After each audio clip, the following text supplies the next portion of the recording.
Les femmes noires devraient baisser la tête et verser des larmes. Pourquoi restes-tu debout? Grogna l'officier de patrouille, son arme pointée directement sur une femme noire au cœur d'une cérémonie funèbre. Il hurla des ordres, la plaqua au sol parmi les couronnes de fleurs. Il n'avait besoin d'aucune raison, sinon la couleur de sa peau, qui n'était pas blanche. Mais ce qu'il ignorait, c'est que la femme qu'il visait était une générale de l'armée, respectée dans les couloirs du Pentagone.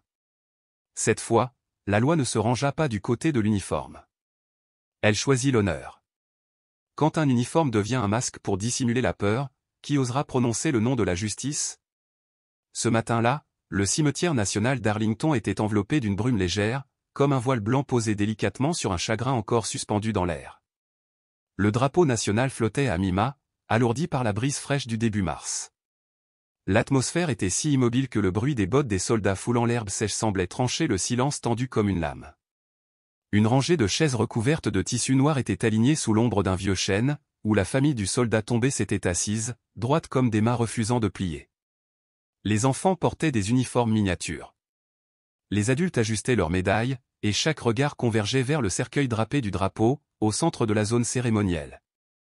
Personne ne parlait. Personne n'osait tousser. Car il s'agissait d'un enterrement militaire, un événement sacré où toute expression d'émotion était contenue pour laisser place à la seule chose autorisée, l'honneur. Une SUV noire glissa par une entrée latérale, son moteur presque inaudible. La portière arrière s'ouvrit. Des chaussures de cuir poli touchèrent le sol. La silhouette qui en sortit fit saluer instinctivement les deux gardes à proximité. Elle portait un uniforme orné de l'insigne de général, épinglé avec précision sur son épaule gauche, une distinction réservée à ceux qui avaient traversé plus de champs de bataille que la conscience ne peut en supporter. Sophie Laurent n'était accompagnée d'aucune escorte, d'aucun bruit, seulement de sa présence, tenant une petite urne enveloppée d'un tissu noir, qu'elle placerait auprès du cercueil en hommage à un camarade qu'elle avait autrefois commandé. Son visage était impassible, ses yeux fermes, mais c'était le silence de sa démarche qui fit se lever tous ceux qui se trouvaient à proximité. Non pas par crainte, mais parce qu'ils savaient assister à un moment rare, une générale venue honorer un soldat. Un seul homme resta assis. Jacques Duval, l'officier chargé de la sécurité sur le périmètre ouest du cimetière, s'avança directement sur le chemin de la SUV, frappant violemment le capot de sa main, avec une force suffisante pour faire trembler l'avant du véhicule. Le choc résonna, brutal, discordant dans la solennité de la cérémonie. Un jeune soldat tenant le drapeau matinal sursauta, laissant tomber le mât au sol dans un craquement sec. Toute l'assemblée se figea. Un enfant au premier rang, vêtu d'un uniforme miniature, leva les yeux et murmura à sa mère, « Cet homme lui crie dessus ?» La mère baissa la tête, mais ne répondit pas. Ses doigts se crispèrent sur son étoffe de deuil, comme si elle retenait son sang-froid par la force. Sophie resta immobile, sans ciller, son regard glissant lentement de la main de Duval, encore marqué de rouge par l'impact, jusqu'à ses yeux, froids et gris comme du béton inachevé. Elle ne recula pas. Duval n'attendit ni permission ni approbation. Il s'avança, bloquant son chemin, ses yeux débordant de mépris. « Je pensais que vous faisiez partie du cœur, » cracha-t-il, toisant son grade comme s'il s'agissait d'un bibelot bon marché acheté dans un stand de souvenirs. Les deux gardes échangèrent un regard, mais aucun ne bougea. Sophie ouvrit lentement un petit portefeuille en cuir, en sortit sa carte militaire et la tendit avec une précision réglementaire, sans un mot. Duval ne daigna pas la prendre. Il y jeta un coup d'œil et lança, assez fort pour que toute la rangée l'entende, « On fait de très bonnes contrefaçons de nos jours, surtout pour ceux qui veulent prouver quelque chose. » Un murmure s'éleva des sièges, peut-être des dents serrées ou un sanglot étouffé. Nul ne pouvait le dire. L'expression de Sophie resta inchangée. Elle abaissa son bras, rangea la carte et fit un pas de plus vers le cercueil. Duval leva le bras, lui barrant le passage, et siffla entre ses dents, « Vous ne pouvez pas avancer. C'est une zone cérémonielle restreinte. Vous n'êtes pas sur la liste approuvée. » Un vétéran âgé, assis à l'arrière, ancien capitaine de l'armée, inclina la tête et murmura à son voisin, « Enterrons-nous un soldat ou l'honneur lui-même ?» Le chuchotement ne porta pas loin, mais il toucha une corde enfouie dans le cœur de ceux qui l'entendirent. Personne n'intervint. Personne n'osa se placer entre Sophie et Duval, non parce qu'ils étaient d'accord, mais parce qu'ils ignoraient. S'ils se levaient, le système les soutiendrait-il? Le ciel s'assombrit d'une nuance plus grise. Une rafale de vent balaya l'espace, faisant frémir brièvement le drapeau sur le cercueil avant qu'il ne retombe, immobile, comme s'il s'agenouillait en silence. Sophie ne bougea pas. Ses chaussures noires se tenaient à moins d'un pas de celles de Duval, et dans ses yeux, il n'y avait ni rage ni mépris, mais une froideur plus profonde, un refus silencieux qui n'avait besoin d'aucune voix. Duval tressaillit légèrement, mais ne céda pas. « J'ai le droit de demander, dit-il, et vous n'avez aucun droit de répondre. Sans autorisation du commandement, vous n'êtes pas autorisé ici. Et ne pensez pas que ces étoiles vous exemptent d'inspection. Nous sommes ici pour protéger l'honneur. » Ces derniers mots visaient les rubans et médailles sur la poitrine de Sophie. Aucun signe dans son ton ne laissait croire qu'il respectait une seule d'entre elles. Un soupir discret s'échappa du côté gauche du site funéraire, s'évanouissant presque instantanément. Le porteur de drapeau releva son mât. L'enfant continuait de regarder Sophie, ne comprenant pas ce qui se passait, sentant seulement qu'on éloignait cette femme d'un lieu où elle avait sa place. Sophie se tourna vers le cercueil. Elle ne s'en approcha pas, mais ne recula pas non plus. Sa main serra l'urne enveloppée de tissu noir, comme quelqu'un s'accrochant à un souvenir qu'on ne pouvait laisser se briser. Ce regard n'implorait ni permission ni validation. Elle se tenait là, comme une statue vivante au milieu d'un enterrement, déchirée par le préjugé, l'autorité et la peur de ceux qui refusaient de voir une femme comme elle dans un espace qu'ils croyaient sacré, réservé à eux seuls. Et puis, dans cet instant figé, alors que tout le mémorial était suspendu par le geste d'une main qui n'avait rien à faire avec une arme, une vérité éclata, plus forte que n'importe quel grade ou ordre jamais donné. Ce n'était pas un champ de bataille. C'était un enterrement. Et lors de cet enterrement, celui qui devait être honoré avait été remplacé par une démonstration absurde de domination. Sophie n'avait besoin de personne pour prononcer son nom, car son nom et l'action qu'elle s'apprêtait à ne pas entreprendre étaient déjà gravés, non dans l'encre, mais dans le frisson qui parcourait l'échine de chaque témoin. Elle restait debout, comme une frontière qu'on ne pouvait repousser. Sa main gauche tenait l'urne du soldat tombé. Sa main droite sortit la carte militaire qu'on venait de rejeter. Le soleil de midi se déplaça en silence, projetant une lumière sur la surface métallique de la carte, comme pour rappeler aux spectateurs que les lettres gravées là n'étaient pas issues d'une encre imprimée, mais de sang, de sueur et d'années de service. Pourtant, face au silence de Sophie, Duval ne vit que de la défiance. Il avança d'un demi-pas et arracha la carte de sa main d'un geste brusque et grossier, si fort que l'ourlet de sa veste trembla sous la traction. Sa poigne se referma sur la carte alors qu'il la levait au-dessus de sa tête, laissant la lumière du soleil inonder son visage. Il la tourna d'un côté, puis de l'autre, l'inspectant comme on vérifie un billet contrefait au bord d'un marché aux puces, puis cracha soudain directement sur l'herbe à ses pieds, à un pouce près. L'ensemble de l'assemblée se figea à nouveau. Le bruit des bottes de l'escouade cérémonielle au loin s'arrêta à mi-pas. Quelque chose avait changé. Ce n'était plus du soupçon. C'était une intention, délibérée et sans honte.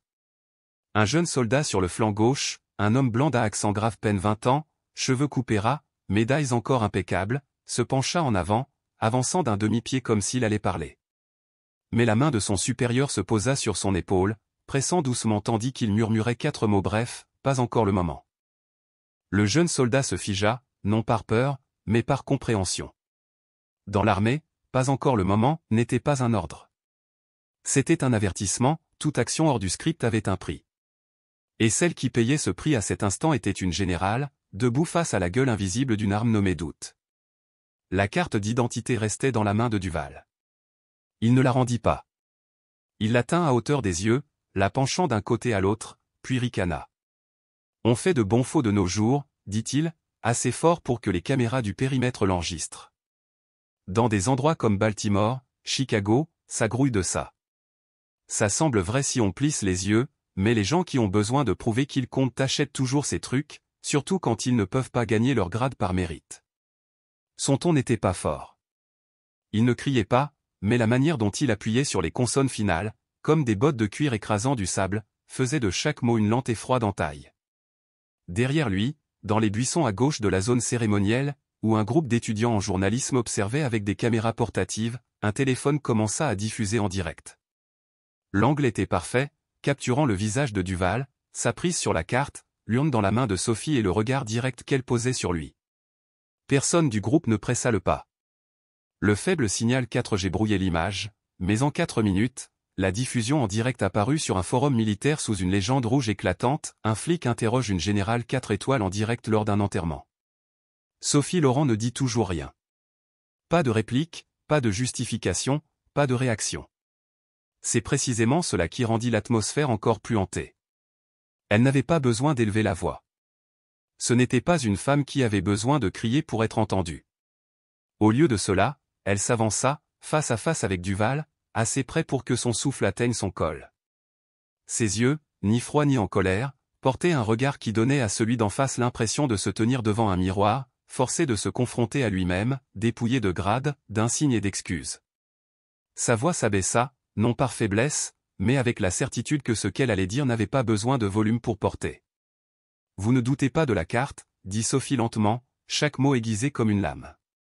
Vous doutez qu'une personne comme moi ait le droit de la porter. » Aucun coup de tonnerre ne suivit, aucun signal dramatique, mais la manière dont ces mots résonnèrent à travers l'enterrement, dans un espace rempli uniquement de vent et des battements de cœur de ceux qui retenaient leur souffle, fit tourner toutes les têtes, même celles qui avaient jusque-là détourné le regard. Non pas parce que c'était la première fois qu'ils entendaient de la défiance, mais parce qu'ils n'avaient jamais vu une résistance aussi glaciale, une opposition qui faisait rester immobile l'accusé, comme étranglé par son propre sens de l'honneur. Les lèvres de Duval se crispèrent. Pour la première fois, son visage vacilla légèrement, non par honte, mais parce qu'il ne s'attendait pas à ce que le coup vienne dans le silence, d'une couche de glace verbale qu'aucune colère ne pouvait briser. Mais il ne recula pas. Il ne savait pas comment. Plus important encore, il n'y était pas autorisé. Pour lui, reculer face à une femme noire portant un haut grade signifiait admettre une vérité qu'il avait passé sa vie à nier, que le système ne se tenait plus de son côté. « Vous parlez bien » siffla-t-il. Mais selon le protocole, une carte ne prouve pas l'identité. L'autorité de vérification m'appartient, et je n'ai pas fini de vérifier. Ces mots tombèrent comme un piège, non pour retenir une personne, mais pour entraîner un rituel sacré tout entier dans la boue de la malveillance personnelle. La foule resta silencieuse, mais des téléphones furent sortis, non pour appeler, mais pour enregistrer l'instant où quelqu'un représentant la loi utilisait son pouvoir pour humilier une personne incarnant un service inconditionnel. Sophie ne tressaillit pas. Elle tendit la main pour récupérer sa carte. Duval ne la lâcha pas immédiatement, la retenant une demi-seconde de plus, comme un homme assoiffé s'accrochant à sa dernière goutte d'autorité. Mais elle resserra sa prise, tira la carte d'un mouvement rapide et décidé. Ce n'était pas violent, mais c'était sans appel. Personne ne vit d'où venait sa force, seulement que lorsque la carte atterrit dans sa main, le son du métal tapant contre son ongle résonna si fort qu'il sembla couper le vent. Elle se détourna, ne dit rien de plus, laissant Duval debout dans l'allée, la main vide, la bouche entr'ouverte, mais muet. Et alors qu'il cherchait maladroitement sa prochaine excuse, une notification apparut sur le téléphone du jeune soldat sur le flanc gauche. Diffusion en direct, flic contre général. Plus de 120 000 spectateurs maintenant. Aucun ordre ne fut donné. Aucun slogan ne fut crié. Mais au premier rang, la mère, dont l'enfant portait l'uniforme miniature, se leva lentement, non pour protester, mais pour marcher dans l'allée vers le cercueil. Elle ne regarda pas Duval.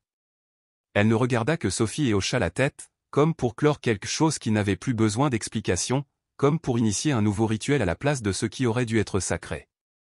À cet instant, personne n'osa dire que l'enterrement avait été interrompu. Seuls ceux dotés de discernement comprirent. Le véritable enterrement venait de commencer. Pas pour le soldat dans le cercueil, mais pour tout ce que ce pays avait autrefois considéré comme intouchable. Sophie avança, sans hâte, sans hésitation, juste un pas ancré dans tout le poids d'une personne qui avait jadis franchi des lignes de bataille, marché entre la vie et la mort sans demander la permission de quiconque. Ses chaussures noires polies touchèrent le sol compact devant le cercueil. La terre, déjà fissurée par la chaleur, exhala sous le poids de quelqu'un qui n'appartenait pas à la soumission. Ses mains tenaient toujours l'urne, ferme, sans qu'un grain de cendre ne s'échappe. Chaque souffle qu'elle prenait traçait une ligne. Chaque pas plus près était une question adressée à tous les présents. Qui a vraiment le droit d'approcher?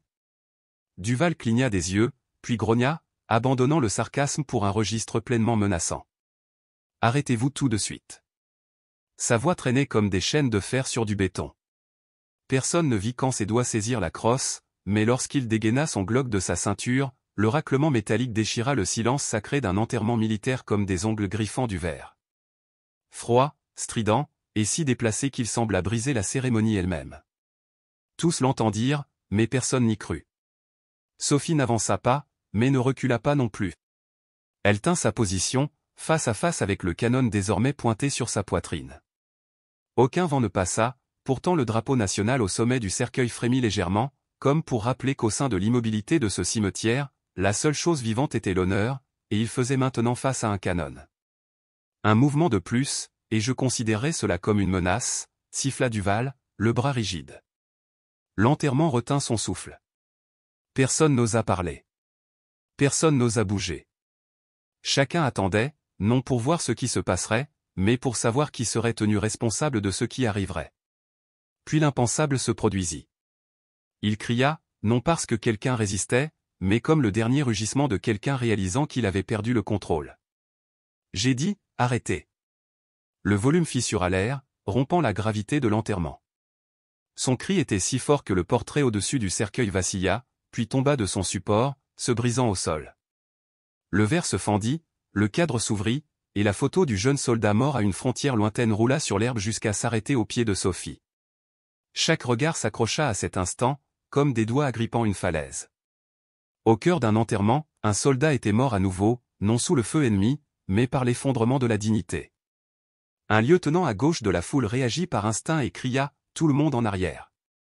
Sa voix résonna comme la corne d'un vieux train, puis s'évanouit. Mais personne ne bougea.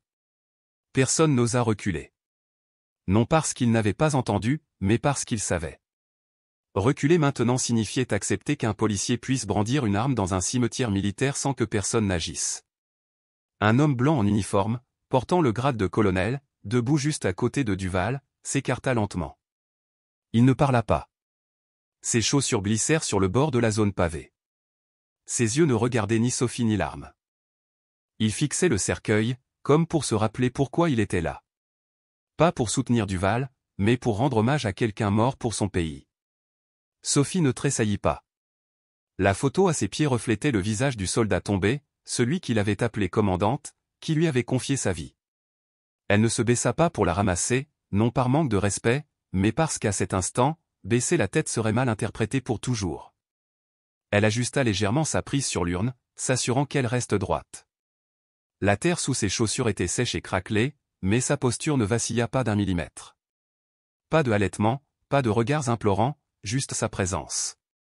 Comme une montagne dressée entre la violence et l'honneur.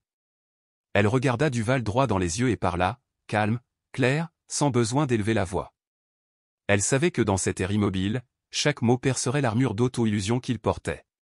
Si je meurs ici, dit-elle, tout le pays saura pourquoi. Personne parmi ceux qui l'entendirent ne put empêcher leur cœur de manquer un battement. Personne ne put expliquer pourquoi ces mots firent taire tout le reste. Peut-être parce que ce n'était pas une menace. C'était une affirmation, un témoignage solennel, un registre permanent. Et Duval le savait. Il savait qu'il avait perdu l'avantage. Sa main ne tremblait pas, mais ses yeux se brisèrent. À quelques rangs derrière, la mère, avec son garçon en uniforme miniature, serra fort la main de son enfant. Le garçon ne pleura pas. Il regarda simplement Sophie et l'arme avec des yeux encore vierges de préjugés, pas encore formatés par l'indifférence, et murmura « Maman, a-t-il peur d'elle » La mère ne répondit pas. Personne ne le fit. Car cette question, innocente qu'elle était, touchait ce que nul n'osait dire à voix haute, celui qui tenait l'arme craignait de perdre le contrôle. Puis une brise passa. Pas forte, pas froide, mais assez pour soulever une fois encore le drapeau au sommet du cercueil. Dans la lumière déclinante, son bord scintilla comme une cicatrice contre le noir matinal. Dans un lieu où les armes n'auraient jamais dû exister, une arme était apparue, et la seule chose entre cette arme et un acte irréversible était une femme, debout, les yeux inébranlables, les mains fermes, sans un mot de plus. Personne ne bougea, personne ne sortit de téléphone, personne ne cria. Tous se figèrent dans un cadre qui, s'il était extrait d'une vidéo, n'aurait besoin d'aucune légende, car tout était déjà d'une clarté implacable. Ce n'était plus une histoire de policier contre général. C'était l'histoire de quelqu'un cherchant à préserver l'honneur face à quelqu'un cherchant à préserver un privilège. L'une était prête à endurer. L'autre était prêt à tirer. Et entre eux reposait la mort d'un soldat et la survie fragile d'un principe appelé justice.